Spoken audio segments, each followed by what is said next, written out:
10, 11, 12ஆம் வகுப்பு மாணவர்களுக்கான பொதுத் தேர்வு அட்டவணையை தமிழக அரசிடம் சமர்ப்பித்திருக்கிறது தேர்வுத்துறை.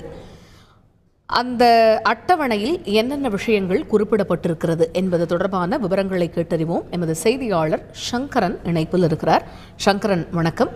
அந்த அட்டவணையில் என்னென்ன தேதிகள் இடம்பெற்றிருக்கிறது, எவ்வாறாக இந்த பொதுத் தேர்வு நடைபெற இருக்கிறது, என்னென்ன தேதிகள் நடைபெறுவதற்கான வாய்ப்பு இருக்கிறது? வணக்கம் காயத்ரி. இந்த கொரோனா காரணமாக இந்த கல்வியாண்டுல என்னென்ன மாற்றங்களை செய்யலாம், பொதுத் தேர்வை எப்போது நடத்தலாம், பாட குறைப்பு எவ்வளவு செய்யலாம் என்பது தொடர்பாக முன்னாள் பள்ளிக்கல்வி ஆணையர் பிஜி தாமஸ் தலைமையில ஒரு குழு அமைச்சிருந்தாங்கன்றது நம்ம அனைவருக்கும் தெரியும். அந்த குழுவுல பல்வேறு கல்வியாளர்கள் எல்லாம் இடம்பெற்றிருந்தார்கள். அந்த குழு தமிழக அரசுக்கு முதல்வரிடம் ஏற்கனவே பரிந்துரை அறிக்கையை சமர்ப்பித்திருக்கிறது.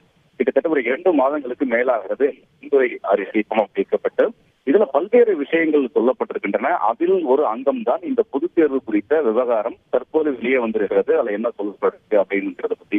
இந்த கொரோனா காரணமாக பள்ளிகள் திறப்பு என்பது எப்போது என்பது இதுவரைக்கும் தெரியவில்லை. தற்போது 2வது முறையாக அந்த தேதி அறிவிக்கப்பட்டு மீண்டும் தள்ளி வைக்கப்பட்டிருக்கிறது. தற்போதைய நிலவரப்படி பள்ளிகள் என்பது ஜனவரி மாதம் தான் திறக்கப்படும், பொங்கலுக்கு முன்னதாக பள்ளிகள் திறக்கப்படும் என்ற ஒரு தகவல் இருக்கக்கூடிய நிலையில் பொதுத் தேர்வு எப்போது நடத்தப்படுவதற்கு வாய்ப்பில் இருக்கிறது என்ற ஒரு தகவல் அந்த பரிந்துரை அறிக்கை மூலமாக தமிழக அரசுக்கு சொல்லப்பட்டதாகவும், அதில் தேர்தலுக்கு சட்டப்பேரவை பிறகே நடைபெறும் என்று அதில் சொல்லப்பட்டிருக்கிறது. நாம் ஏற்கனவே சொல்லியிருந்தோம், இந்த வழக்கமான அந்த மார்ச் ஏப்ரல் மாதங்கள்ல இந்த ஆண்டு கண்டிப்பா பொதுத் தேர்வு என்பது கிடையாது. பொதுத் தேர்வு தள்ளி போவது என்ற செய்தியை ஏற்கனவே நாம் சொல்லியிருந்தோம். ஆனால் இப்ப தற்போது குறிப்பாக தேர்தலுக்கு பிறகு ஜூன் மாதம் தான் இந்த தேர்தல் நடைபெறும். மே மாதத்துல சட்டப்பேரவை தேர்தல் நடைபெற இருக்கிறது. அதன் காரணமாக ஜூன் மாதத்தில் தான் நடைபெறும். ஏனென்றால் பள்ளி திறப்புக்கு பிறகு இந்த பொதுத் தேர்வு எழுதக்கூடிய மாணவர்களுக்கு பள்ளியில் முழுமையாக பாடங்கள் நடத்தப்பட வேண்டி இருக்கின்றன. அவர்களுக்கு இந்த ஆன்லைன் வழியிலான கல்வி திட்டத்தை மட்டும் வைத்துக் கொண்டு பொதுத் தேர்வை நடத்த இயலாது. எனவே பள்ளிகளில் நேரடி முறை சில மாதங்கள் வகுப்புகளை நடத்திய பிறகுதான் அவர்களுக்கு ஜூன் மாதம் பொதுத் தேர்வு நடத்தலாம் என்றுதான் தமிழக அரசுக்கு பரிந்துரை அந்த அறிக்கையில் சொல்லப்பட்டிருப்பதாக தகவல்கள் வெளியாகி இருக்கின்றன.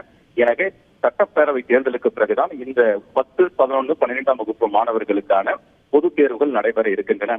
மற்ற வகுப்பு மாணவர்களை பொறுத்தவரை 9ஆம் வகுப்பு வரை வழக்கம் போல் அனைவரும் தேர்ச்சி என்ற அறிவிப்பு தான் எந்த ஆண்டும் வெளியாகும் என்பதுதான் கல்வித்துறையுடைய தகவல்களாக இருக்கிறது. காயத்ரி.